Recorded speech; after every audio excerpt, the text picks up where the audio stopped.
pembalap internasional hari ini kita lihat. Wah, ini dia. Ya, luar biasa, mantap.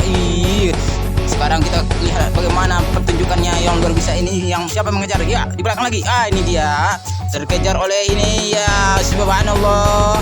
Yuk kita saksikan terus bagaimana proses pengejar saling kejar-kejaran ini. Ternyata berhenti. Wah, dia telusuri, dikejar. Siapakah yang akan menangkan pertarungan ini?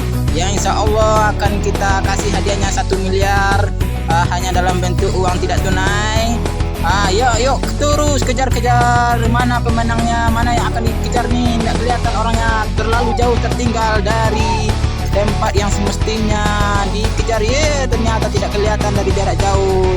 Ternyata sudah balik lagi ya. Terus kita lihat siapa pemenangnya. Ternyata dia ini terus berkejar-kejaran bolak-balik dan tidak tahu arah, entah apa yang dikejar. Luar biasa.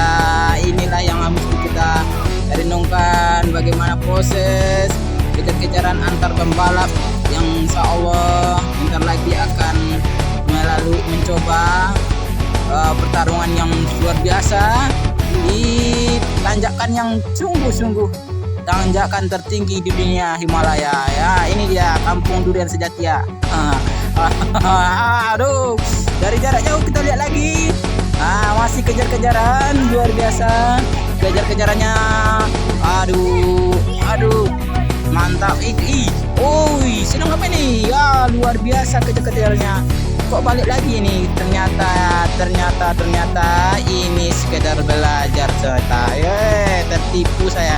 Ini bukan balap-balapan, ternyata cuma kejar-kejaran dalam rangka belajar motor, belajar naik motor. Tapi kencangnya luar biasa ini, luar biasa sekali ini. Tidak ada tandingannya. Ternyata balik lagi.